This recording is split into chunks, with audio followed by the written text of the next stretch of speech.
지금 우리 동포들 중에서 실제 박 대통령과 연관지어서 경험 있는 사람들, 체험 있는 사람들, 소감을 말씀할 시간을 갖도록 하겠습니다.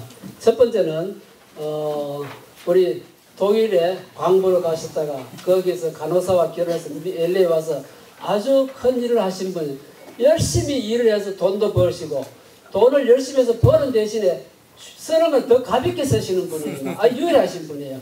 지금 박영만 우리 사장님 나오셔서 잠시 말씀해 주시겠습니다. 예, 박영만입니다. 시간도 많이 지났는데요. 오늘 오전에 이 지금 세계적인 우리 국제적인 그 강사님들, 여기 저 조갑재 우리 강사님, 그리고 또 문창극 박사님, 저분은 저 옛날에 총리로 나오셨다니 이제 총리 못 하시고 그런 분이시고, 특히 로렌스 펜, 그리고 우리 일본 사람으로 한국말 잘하시는 분, 이런 분들 속에서 제가 여러분 앞에 이렇게 쓰게 되니까 감개무량합니다. 제가 축사한 것 같아요. 대단히 하여튼 로스앤젤레스에서. 근데 한 가지는요, 저는 오늘 박정희 대통령 100주년 기념 만찬보다는 박정희 대통령이 서거함으로써 우리한테 미치는 그 무슨 교훈, 영향, 이런 생각을 좀 하고 나왔습니다.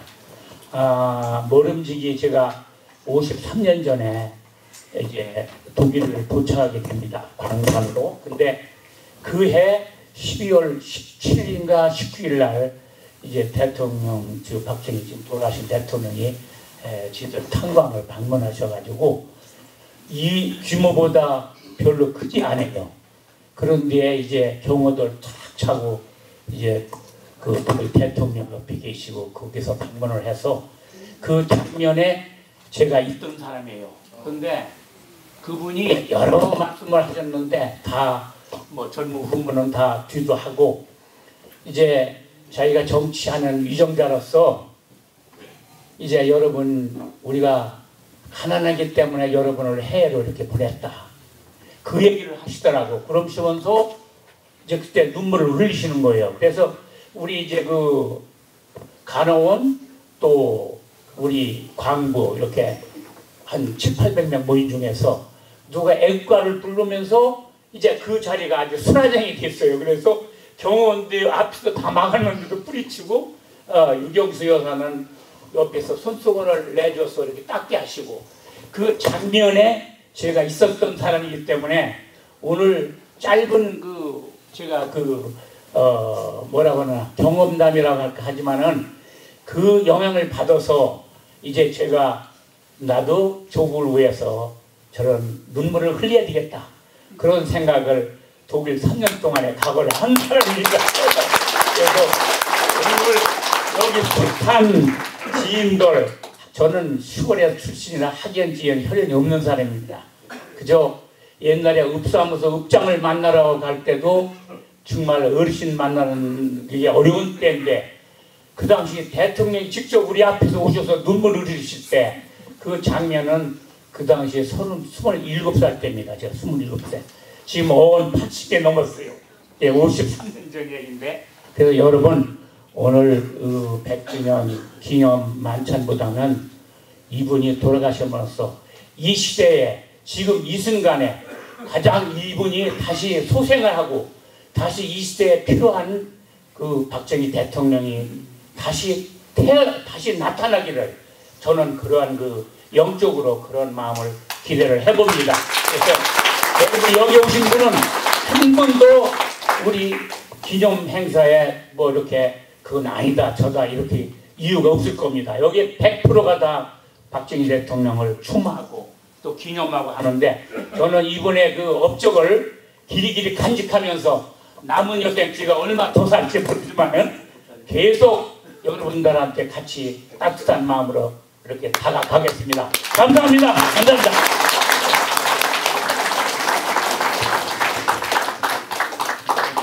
다음은 닥터 오문성 박사님이 나오셔서 키리스트 창설과 한국의 경제 뭐 이런 얘기로 말씀해 주시겠습니다. 닥터원은 이 양력에 여기 참 없으나마는 서울법대 나오시고 필라델피아의 월터 스쿨에서 PhD 경제학 박사학위 받으시고 칼스테드 LA에서 경영대학원 아마 원장님 부원장님 하셨을 거예요. 지금 명예교수로 있습니다. 그리고 키스트 발전할 때 한국에 또 근무하다 오신 분이기 때문에 말씀 주시겠습니다. 감사합니다.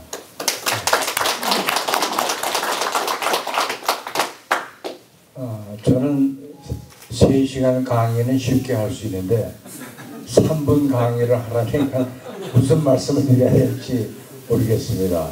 그래서 두서없이 생각나는 대로 말씀을 드리겠는데, 우선 키스트란 무엇인가? 키스트는 Korea Institute of Science and Technology의 약자입니다. 그래서 한국어로는 한국과학기술연구소가 되겠습니다. 1964년에 월남전쟁에 한국이 파병을 했습니다. 그래서 그 당시 미국 대통령이 고맙게 생각해가지고 박 대통령에게 뭘 감사의 뜻으로 뭘 해주고 싶은데 무엇을 원하느냐고 물었다고 합니다. 그때 박정희 대통령이 나는 앞으로 한국 경제 개발을 위해서 과학기술연구소를 만들고 싶다고 했답니다. 그래서 미국 정부가 1200만 불, 그리고 한국 정부가 연구소 부지와 건설 비용을 지원해서 1966년에 키스트가 창설되었습니다. 그래서 건물은 있는데 연구원을 유치할 수가 없어가지고 그 당시 무슨 결정을 했냐면 해외에 나가 있는 한국 과학자들을 유치해야 되겠다.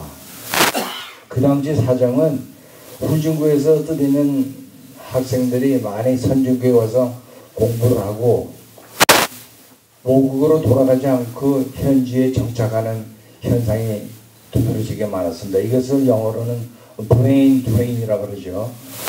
그래서 이 공부를 끝마치고 잘 직장에 다니면서 편하게 사는 과학자들을 유치하려고 하니까 파격적인 무슨 대우를 해야 되겠다. 그래서 그 중에 하나가 봉급을 많이 주자. 선진국 수준에는 미달이지만은 그 당시 한국에 있는 대학 정교수의 연봉에 적어도 2배는 되는 그런 금액을 오퍼했습니다. 박정희 대통령이 그 키스트의 연구원들의 봉급표를 이렇게 보시더니 내 봉급보다 많구만. 그때 키스트 초대 소장이었던 최영석 박사가 제 봉급은 얼마든지 깎아도 좋지만은 연구원의 봉급에는 손을 대지 마시기 바랍니다. 그렇다는 이 얘기를 들은 적이 있습니다. 그래서 그때 봉급을 많이 오퍼를 했고, 그 다음에 한국에 와서 살 수 있는 집, 아파트를 제공했는데 그 당시 키스트에 있는 아파트가 한국 수준으로서는 최고급 아파트에 속하는 아파트였습니다. 도움물 찬물이 나오고 센트럴 에어가 나오고 센트럴 히팅이 있는, 한국에서는 그 당시에 보기 힘든 그런 아파트를 제공했고, 또 외국에서 한국으로 올 수 있는 이사 비용을 전액 키스트에서 부담했습니다. 그래서 키스트가 한국 경제에 대해서 많이 이바지를 했는데, 박정희 대통령이 한국 경제 개발을 위해서는 기술 혁신이 꼭 필요하다, 그렇게 생각해서 아주 적극적으로 키스트 발전을 지원했습니다. 항상 기스 소장은 청와대에 전할 수 있는 권한이 있고, 또 박정희 대통령도 기스에 여러 번 오셔가지고 연구원들을 고모하신 것이 생각납니다. 저는 1976년에 초빙연구원으로 한국에 가서 1년 근무한 적이 있습니다. 그때 여러 가지 프로젝트에 참여했는데 그 중에 하나가 한국에서 칼라 TV를 만들 수 있는가, 경제성이 있는가 라는 프로젝트였는데 1970년대 한국에는 TV를 만들 수 있는 회사가 없었습니다. 따라서 흑백 TV가 아니고 칼라 TV를 말씀드리는 겁니다. 한국 방송국에서도 칼라 방송이 TV 방송이 없었습니다. 그런데 오늘 어떻습니까? 10년 전서부터 전 세계 TV 시장에서 넘버원 브랜드가 뭔지 아십니까, 여러분? 삼성이 마켓쉐어 21%를 가지고 있습니다. 둘째가 누구냐? LG. LG가 시장 점유율이 13%입니다. 그래서 한국 브랜드가 삼성하고 LG가 전 세계 칼라 텔레비전의 시장의 3분의 1을 지금 장악하고 있습니다. 그래서 우리가 한국 사람으로 여러 가지 자랑스러운 게 많은데 아까 조갑철 선생님께서 말씀하신 대로 한국은 작년 기준으로 세계에서 GDP 순으로 11번째입니다. 그리고 아까 수출 대국, 5번째가는 수출 대국이라고 그랬는데 한국보다 수출을 더하는 나라는 중국, 미국, 독일, 일본밖에 없습니다. 전 세계에서. 수입은 어떠냐 하면은 수입은 9번째 가는 수입 시장입니다. 그러니까 한국이 여러 가지로 자랑할 수 있는 게 많은데 그 기반이 박정희 대통령이 세운 것입니다. 박정희 대통령이 우리 경제의 그 인프라스트럭처를 세우지 않으셨다면 오늘 같은 경제적인 우리가 부흥을 저는 전혀 할 수 없었다고 생각합니다. 그래서 더 드리고 싶은 말은 많지만은 전 뒤에 아주 맛있는 음식이 준비되어 있는 것 같아서 저는 이것으로 끝마치겠습니다. 감사합니다. 감사합니다. 다음은 우리가 한국 방문하면 첫째 눈에 띄는 게 뭐예요? 고층 빌딩이죠. 또 감탄스러운 게 뭐예요? 산림 녹화. 어디 가더라도 참 울창한 숲, 물이 흐르는 거 참 많이 보고 있는데 그와 관련된 우리 손건영 사장님 나오시겠습니다. 이분은 해병대를 월남 참전해서 몸에 부스를 부서 만신창이 되어서 수년 동안 휠체어 타고 다니시다가 어떻게 국가 공무원이 되셨고 조경사회 활동하고 그런 관계가 있습니다. 지금 나와서 말씀 주시겠습니다.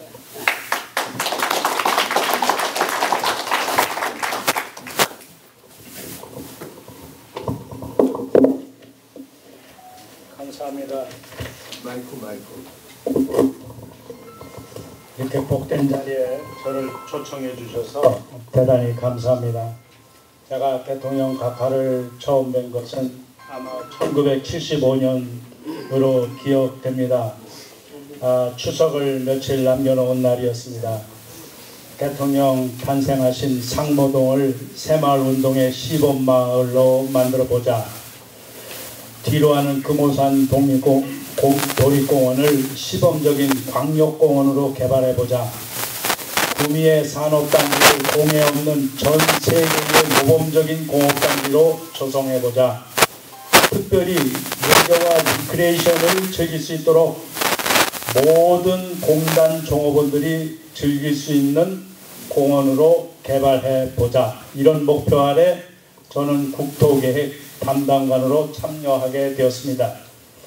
여러분들께서도 잘 아시겠지만은 상모동은 금오산 기슬 동향의 배산으로 해서 남북으로 길게 조성된 마을입니다. 중간에는 빨간 벽돌로 높다란 십자가 탑으로 된 교회가 마을 복판에 있었습니다. 우측 맨 끄트머리에 대통령 각하의 생가가 위치해 있었습니다. 그리고 남쪽 끄트머리 위에는 각하의 조상님들 즉 6분의 신조들의 생가가 있었습니다. 그러니까 중앙의 교회를 중심으로 해서 남녀 국가의 그런 마을 모습을 띠고 있었습니다. 그 당시 생가의 모습은 아까 여러분들이 보시고 계시는 그 책자에 조갑재 선생님의 대통령 중에 나오는 그 사진을 보시면 되겠습니다. 그 모습 그대로 되어 있었습니다. 제가 드리는 이 일화는 아주 재미난 얘기입니다. 너무 딱딱한 것 같아서 재밌는 얘기를 하나 소개합니다. 이제 산소로 올라가는 길에서였습니다. 그 산소로 올라가는 언덕배기 앞에는 졸졸 흐르는 작은 시냇물이 있었습니다. 조용히 흐르는 듯 마는 듯 마르지는 않았지만 낙엽이 떨어지고 으스스한 그런 분위기였습니다. 저는 대학원에서 조경학을 공부하였던 저는 이 또랑, 물이 졸졸졸졸 흘러내려가는 이 또랑을 어떻게 멋있게 각하가 오시기 전에 만들어낼 수 있는가를 1년 전부터 고민을 했습니다.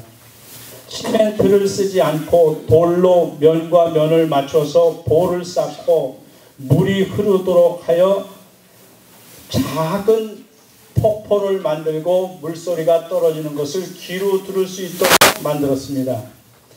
그때 각하가 오르시면서 전개되는 시각으로 자그마한 목표를 보셨습니다.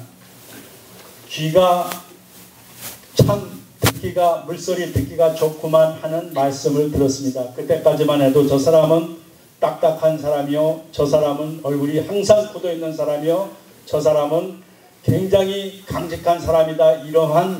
이러한 예상이 완전히 떠내려가고 냄새와 귀가 즐거웠다고 그랬습니다. 여기서 나온 각하의 말씀이 바로 부존 자원을 활용하자는 말씀이었습니다. 저는 이때까지 마을을 꾸미고 가꾸고 섬기는 일에 모든 부존 자원을 활용하는 연구를 하라는 지시가 내려졌습니다. 그 당시 많은 언론이나 야당에 비판하는 자들이 시멘트를 떡칠을 한다든가 자연의 모습을 버려놨다든가 하는 비판자들이 많았지만은 대통령 각하께서는 부존 자원을 이용하여 아름답게 꾸미는 말씀을 내리셨습니다. 좌우 언덕으로는 나지로 되어 있었습니다. 도지사와 시장은 해양목을 심어야 한다. 누운향을 심어야 한다. 철쭉이나 진달래 같은 정원수로 치장하여야 한다는 아이디어를 냈습니다. 대학 교수들을 동원해서 아이디어를 짜고 야단 법석이었습니다. 저는 온갖 잡동사니 잡초와 잡나무 가지를 다 쓸어내고 콩과 들깨 씨를 한 움큼씩 그냥 닭똥과 함께 섞어서 묻어버렸습니다. 이것이 시골에서 자란 나의 아이디어였고 디자인 리소스였습니다. 각하가 맞이했습니다. 각하께서 방문하셨을 때는 콩잎은 다 떨어지고 닭똥 속에서 자란 콩만 탐스럽게 그냥 연그러서 자태를 뽐내고 있었습니다. 그리고 들깨는 옆에 잎이 다 떨어지고 나무 대가지 자체가 시커멓게 근육을 내놓고 있었습니다. 들깨 냄새가 특유의 향기까지 내뿜고 있었습니다. 선글라스를 끼신 각하의 눈동자는 보지 못했지만 매우 흡족한 표정이셨습니다. 그 훈력이 떨어졌습니다. 앞으로 새마을운동은 부존자원을 충분히 활용하도록 해라. 그리고 앞으로 전국에 있는 유휴지에는 소유권의 여하를 묻지 말고 소득 작물을 경작하라는 명령이 떨어졌습니다. 이것이 급기야 서울시에까지 올라와서 김포와 시청학까지 이르는 짜투리 땅, 삼각형의 모퉁이 땅, 놀려지는 땅 모두 녹화 사업으로 나무를 갖다 팔기만 해도 재산세를 면제해 주겠다는 명령까지 도달하게 됩니다. 산소로 올라갔습니다. 시각을 산소로 향하지 않고 조상의 산소로 향하지 않고 반대편에 있는 구미공단을 바라보면서 그렇게 흡족할 수가 없었다고 그럽니다. 그때 그 모습을 본 여러 사람들이 저에게 전했습니다. 각각께서 우리들의 조상들이 이런 모습을 봤으면 얼마나 좋았겠느냐. 가난을 이겨내는 이런 모습을 보았으면 얼마나 좋았겠느냐 하고 조상들의 묘 앞에서 말씀하셨다는 소리를 저는 전해 들었습니다. 순간적으로 보고 느끼는 모든 것들을 그는 지나가는 돌멩이를 하나 보더라도 그것을 그냥 보지 않았습니다. 지나가는 굴러다니는 모든 물건들, 생명이 있는 것을 모두 사랑했다고 하는데 생명이 없는 나무와 생명이 없는 돌조각까지도 오감을 통하여 느껴지는 모든 것들을 각각께서는 사랑하셨습니다. 이것이 아이디어로 승화시키시면서 특유의 열정을 보이셨습니다. 이 열정이 오늘날 우리의 풍요로운 이 모습으로 변화된 것을 우리는 알 수 있습니다.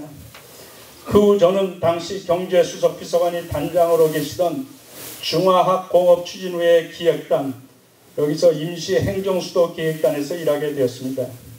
어떤 사람은 안보상이다, 어떤 사람은 정치적 제스처다, 어떤 사람은 그 쓸데없는 짓이라고 평했지만은 저는 가난을 물리치는 각하의 열정으로 바라봅니다. 국토의 균형적인 발전과 충청도건, 강원도건, 경상도건, 전라도건 다 형평적으로 풍요로운 국토를 만들기 위한 아이디어였다고 저는 평가해 봅니다. 가난을 물리치고 풍요로운 나라, 풍요로운 국가, 풍요로운 국민만이 그의 열정 속에서 담아낸 것은 저를 알고 있습니다. 메인 씨임이 가난을 물리치려 하시는 열정이셨습니다. 이 열정이야말로 오늘날 우리는 간과해서는 안 됩니다. 역시 오원철 경제수석이 단장으로 계시던 특정지역개발추진위원회 기획단에서 일하게 되었습니다. 제가 계획총괄팀의 팀장으로 참여한 프로젝트가 동해안 관광종합개발계획에 참여하게 되었습니다. 이것도 역시 메인 셈이 경제 자립이라는 열정이셨습니다. 이 열정은 관광은 자연, 문화, 여가, 리크레이션은 물론 주민소득과 연계되는 새마을운동과 연계되어야 한다고 분부하셨습니다. 관광이라는 묶음줄로 묶고 보시려는 열정의 종국적으로 자립이라는 목표점을 성달시키자고 하는 그 분부였습니다. 각각께서 돌아가시고 저는 새로운 도전의 기회를 가지고 장로교 신학대학교 대학원에 진학해서 주님의 종으로 남은 평생을 하나님을 섬기라는 소명에 따라 공직을 수행했습니다. 사도행전에 나오는 초대교회의 모습을 봅니다. 초대교회 성도들은 열정적으로 섬겼습니다. 동네와 동네를 오가며 열정적으로 섬기며 말씀을 전했습니다. 온 나라와 땅끝까지 이르는 모든 핍박과 어려움과 모든 어려움을 이겨내고 열정을 보입니다. 보관제사, 법관, 제사장, 높으신 어르신까지 복음화에 성공합니다. 유대를 떠나 로마에까지 나아갑니다. 바로 열정으로 섬기는 모습을 사도행전에서 보았습니다. 저는 조갑재 선생이 쓰신 13권의 박정희 평전을 처음부터 끝까지 7번을 읽었습니다. 7번을 읽고 마지막 날 내가 결심한 것이 이제 머리에 염색은 하지 말자. 조갑재 선생처럼 늙는 그대로 보이자 결정했습니다. 그런데 분명한 것은 제가 신학교에서 공부하면서 무릎을 치면서 발견한 진리가 있습니다. 내가 존경하는 박정희 대통령 각하께서는 언젠가 어렸을 때부터 나폴레온 전기와 이순신 전기만 읽은 것이 아니라 바로 사도행전의 초대교회의 성도들이 열정을 가지고 이 열정을 가지고 주님의 일을 한 이 원리를 터득한 게 아닌가 의심해 보았습니다. 저는 남은 생에 한 가지 목적이 있다면 박정희 대통령이 어렸을 때 그 교회 한복판에 있던 교회를 다니면서 성경을 독파하지 않았나, 이것을 증명해 보려고 합니다. 이것을 교단 차원에서 많은 선배, 후배, 신자들을 통해서 규명해 보려고 합니다. 이것이 진리로 나타날 때는 즉시 조갑찬 선생님한테 전화를 드리겠습니다. 모든 이 각하께서 하시는 그 성격을 보면, 성격이나 인품을 볼 때 윤태영 박사의 영향을 받았다고 하지만은, 그는, 제가 존경하는 박정희 대통령은 터득하고 이해하고 결단하는 단계가 없이는 어느 정책도 시행하지 않았습니다. 모든 정책 결정의 과정에서 볼 때 분명히 사도행전에 나오는 초대교회 성도들의 모습을 보았지 않나 하는 이러한 진리의 앞단계에서 단언해 봅니다. 감사합니다.